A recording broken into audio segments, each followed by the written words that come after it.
Welcome to today's episode of Shrink for the Shy Guy. Today I have a question for you. Well, maybe several questions for you. One, are you waiting? Two, what are you waiting for? And three, who are you waiting for? Are you waiting for someone to come save you? And I wanted to address this in today's episode because I see it all the time and it is sometimes subtle. You might not be aware that you're doing it. We all can fall into this mindset subconsciously. And so it's really good to be able to call it out so that you can choose something different. And really what today's about is a bigger distinction, which is the owner-victim distinction, which I talk about in my book, The Art of Extraordinary Confidence. And just to give a quick recap of that, in any given moment of the day, you can be in one of two mindsets, attitudes, perspectives, or a way of approaching your life. And one could be called owner and one could be called victim. So the owner, when you are in an ownership mindset, that means you're taking ownership for your life. I am responsible for what I choose to do, how I choose to handle the situation, what I choose to say, what actions I choose to take. And that doesn't mean that you don't have feelings or you're not upset about something or you wish something didn't happen or you're not a robot. You say, yeah, I wish this didn't happen, or wow, this is hard, or I don't like this. And now what? How am I going to show up? Given that this is happening, what am I going to do? So the ownership part is that you are taking ownership for your responses, your ability to choose how you respond to your life and whatever happens in your life. And the opposite, or the other side of this, is the victim mindset. And when we're in that mindset, something happens, we don't like it, or there's a certain area of your life that's not the way that you want, or you're struggling with something, and you say, I don't like this. This isn't fair. We thrash, we resist it, and ultimately, we're believing that we don't have any power to change it. This is how it is because this is who I am, because I'm not enough, because there's something wrong with me, or because he did this, because she said that, because the politicians, because the economy, because my spouse, because my kids, because something out there, therefore I have to feel this way, I have to behave this way, I don't have any other choices, this is how it is. And that's the victim mindset. And in any given day, you can flip back and forth between the two. You might be in total ownership in one component of your life, the way you show up at work, and then you get to your relationship and you're just victim mode all over the place. And it shows up as you being like, well, they didn't say this to me, so they don't like me, and so I'm going to be withholding with them. And if you don't say all that, that's what's happening inside. And we just want to get honest, we want to get real, because one of the biggest symptoms or consequences of the victim mindset is waiting for someone to come save you. Even if that's not what you say you're doing, that's what's happening. So I want to unpack that, because this can happen when we're completely stuck. Like if you're stuck in social anxiety, you're waiting for something, someone, something to change, some circumstance to change, someone to come into your life that's going to save you. And so even if you are seeking a solution, let's say you found my book, The Solution to Social Anxiety, or you talk to a therapist, or you'd say, I'm going to go do something about this. You can, even when you're seeking solutions, which seems like an owner thing to do, right? You can be doing that from a place of total ownership or being a victim. And the way that would look if you are being a victim is you look at the book and you read through it, and or maybe don't even read the whole thing. You just kind of flip through it and say, how's this going to help me? Or, okay, I guess I'll try some of these things. Here we go. You see, I knew that wouldn't work. Or maybe you ratchet up a little bit. Okay, I'll try. I'm going to give it a try. And you try one thing. You say, oh my gosh, it's so uncomfortable. I don't like this. Oh, this isn't working. Oh, this sucks. And if you pay attention to, and it's hard. When we're in victim mode, it's hard to see what we're really doing. And I'll explain why in just a minute. But if someone were to observe you from the outside, they would see that maybe you don't actually apply what the book is saying. You don't actually go take the actions that are suggested. Maybe when you're talking to that therapist or other situation, you're not really addressing what's going on. You're kind of venting or talking around the problem. And if they suggest that you go try something, you're like, I don't know about all that. I don't want to do that. I don't like that. I don't want to, And so even if you're, quote, trying or working on it, which is a common phrase I hear, I'm working on it. It's like, okay, usually working on it might mean some sort of this. Like I'm engaged in circling around thinking about possibly doing something. Not always. I'm not saying always. Sometimes when people are working on something, they're actively really putting it's a semantic thing. But I just seen that that's sometimes someone who's in victim mode could say they're working on it. And they could be in therapy, or they could be doing some approach. They could be trying something. They could have got a course. They could whatever. And even people that are in my year-long mastermind program, as again, this is not a good, bad thing. Like you got to be an owner, and if you're a victim, you suck, and we're never victims. No. This is a mindset you can shift in and out of repeatedly throughout the day. And for me, myself, I'm reflecting on this. And so just this morning, I woke up.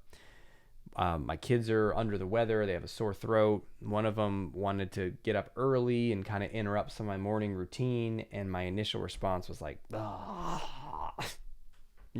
I need this time for myself. I hate this. This is terrible, right? This kind of thrashy thing. And so I just noticed that. And I said, okay. And my first response to him was like short, like, no, I'm busy, or I don't want to do that. And then I was like, okay, what's happening? Well, the circumstances, they're sick. Something's changed. He woke up early. He's not feeling good. Okay, I don't like that. I would like the time to myself, and then I can be with my kids. Well, yeah, I get that.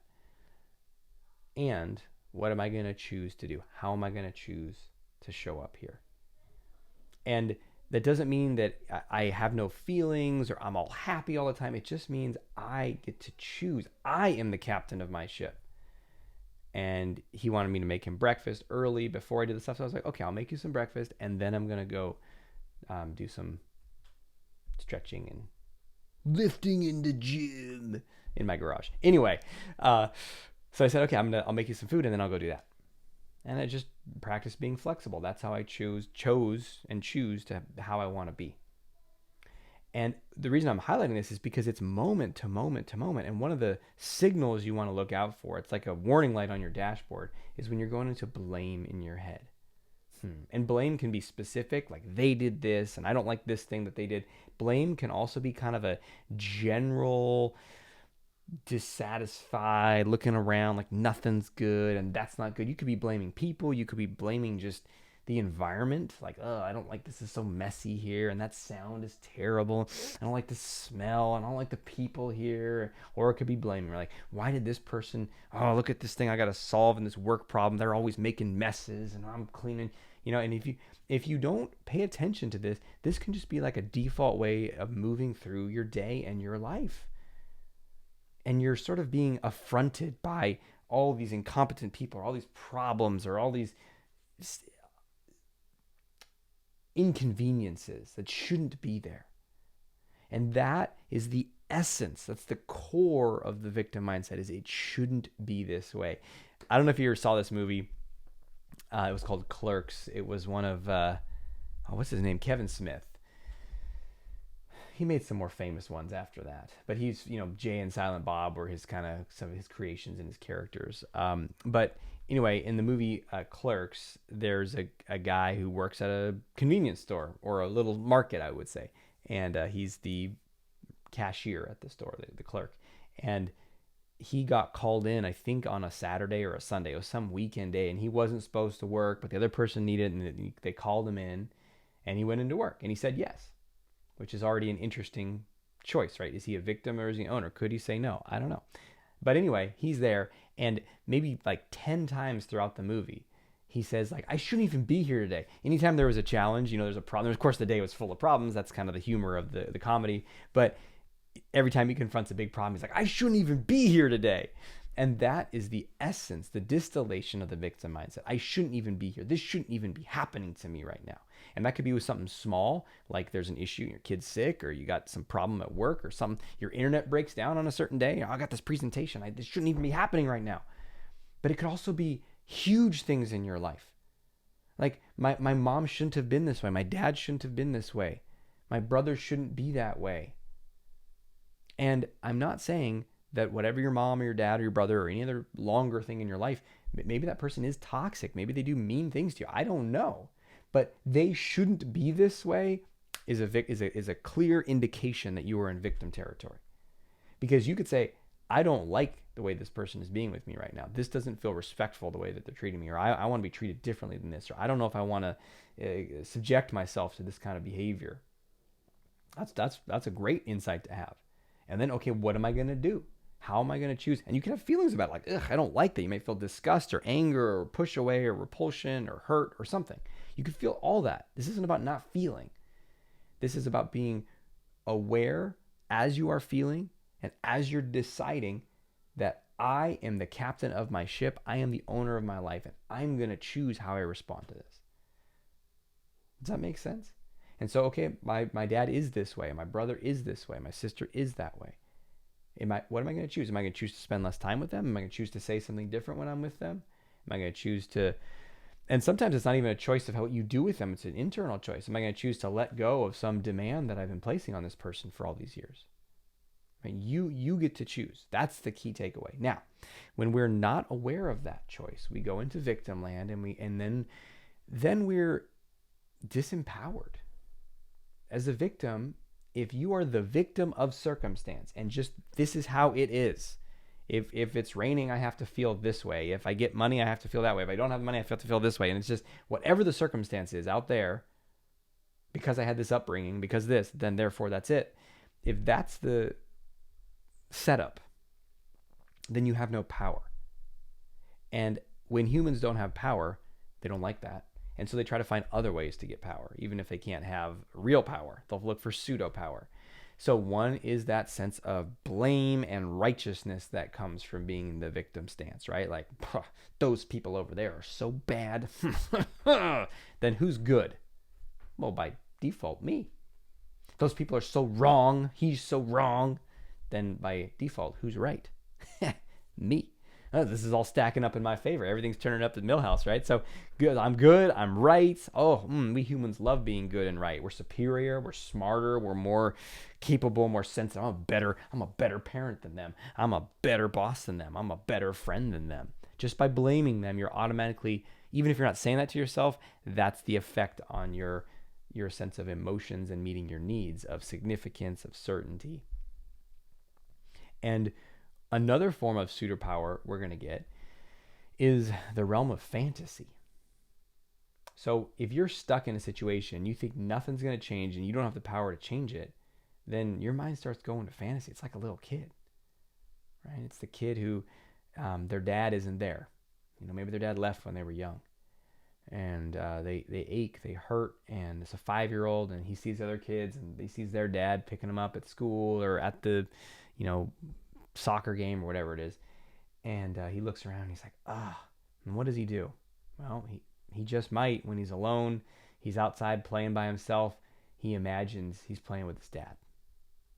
Imagine his dad is building something with him, or he's trying to put some pieces of wood together, and he imagines his dad is there with him. Right? Not uncommon if you talk to people who have a parent that's absent when they're young. And it doesn't have to be complete, not gone, the parent's not even there at all, but maybe the parent works all the time or something. The kid might have fantasies about that. And is that bad or wrong? No, it's natural, because he wants to be with his dad, and he doesn't have the power to make his dad do something different. And when you see yourself in the victim stance, it's the same thing. So you might have a fantasy, often unconscious, of something or someone saving you. And if I just read this next book, if I just watch this next video, if I just, sign up for this thing, it's going to save me. Now, obviously, I write books on confidence, and I run a year-long group training program that I think is profoundly life-changing for people. But I'm very clear with people up front, this is not going to save you. This podcast is not going to save you. This video is not going to save you. Nothing's going to save you. I don't have any magic dust that I'm going to blow upon ye to give you the strength and courage and confidence that you seek. No. But I can be real with you and teach you the process by which you can build your own courage. And I believe that's the only thing that we can do for other people, is to offer, suggest, guide, see if they're willing. But the choice is 100% each individual's. That's the total ownership perspective. And so when you are waiting for someone to save you, even if you're moving towards learning or some environment that might help you, there's this passivity to it. And so my goal in recording this and having this focus for this podcast is for you to see, okay, where am I waiting for something? Maybe you're waiting for the season to change. Maybe you're waiting for this challenging period to be over. Maybe you're waiting to be in a relationship. Maybe you're waiting to be out of your relationship. Maybe you're waiting until you get that next job, or you earn more money, or you're waiting till this thing is done. Like what? So there's that waiting. And when it comes to your assertiveness, your confidence, you're being less nice and more bold, and you're taking the actions that you want to go after the life that you want, what are you waiting for?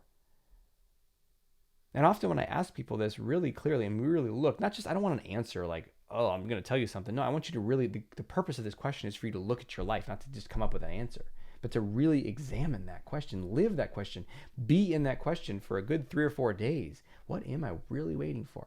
And what you might find is all kinds of crazy fantasies. Don't make them wrong. Don't make them bad. That's just what we do when we're feeling disempowered.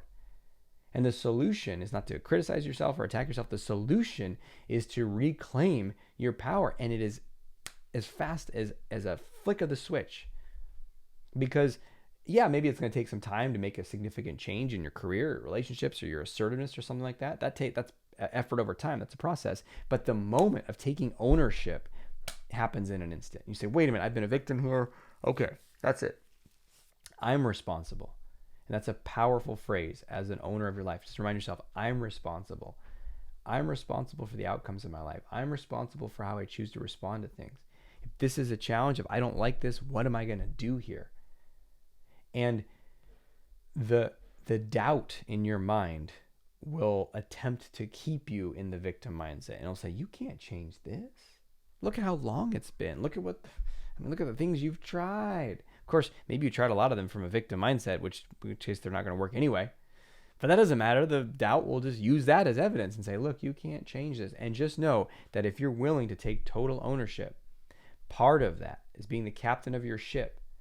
And the captain of your ship doesn't just steer the direction, right? The captain doesn't just say, hey, we're going to that island. The captain also says, what the hell's going on this boat? Because in order to get to that island, we got to work with all these different characters on this boat, right? All the different sailors. And so if there's one there that's the doubt monster, it's saying, we're never going to make it. Ugh, Kraken be out there. We're never going to make it. And you are, as the captain, saying, you know what? Let's put this guy in charge. Put him up high and let him inspire the crew with his tales of failure, death, ruin, and Kraken, right? Well, that too, my friend, is your responsibility.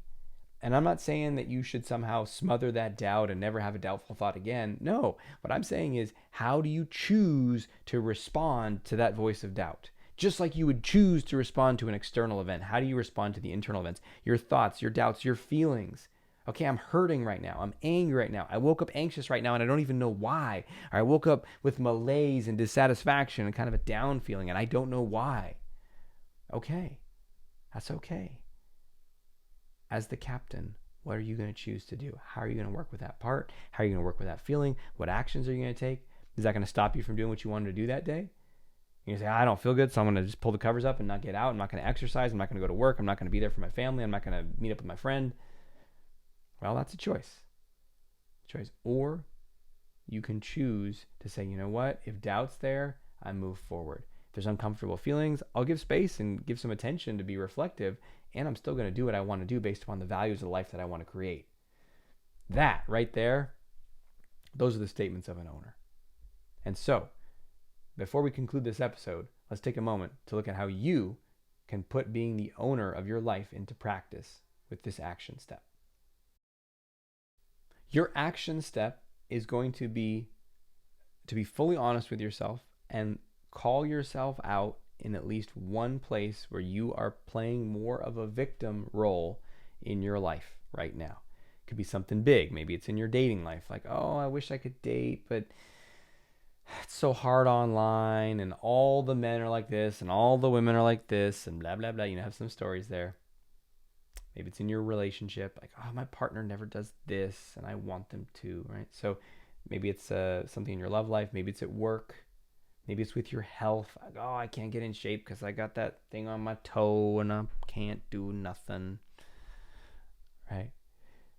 Where is that? Because I know it's convincing, but you got to call it out. And when you call it out, you say, hey, that's me being in victim mode, victim mindset. It starts to dispel the hypnotic power that has over you. So call that out. And of course, if you wanted to get into massive action as a result, then more power to you. Thanks for being with me today. If you want to go further, if you want to learn about how you can make massive changes in your confidence in your life, definitely go to draziz.com, draziz.com. We've got a blog on there. You can find out more about my books on there. You can also check out the testimonials of all the people that are getting radical transformations in their life. And when you're ready, if you want to take the next step and join me for a virtual event, check out the events tab. Or, of course, want to go deep, go into the year-long mastermind program. You can apply for the Unstoppable Confidence Mastermind on my site, draziz.com. And I would love to talk with you about it, get to know you, and hear about your journey so far and see what we can do to radically accelerate that. And almost 90%, I'd say, of the people in the mastermind started their journey with me with either listening to this podcast or watching my YouTube channel, or both. So, perhaps you are getting to know me and getting a sense of if something more is possible here. And I would love to explore that with you when the time is right. At draziz.com, you can find out more about that program as well. So thanks for being with me today. And until we speak again, we have the courage to be who you are and to know on a deep level that you're awesome.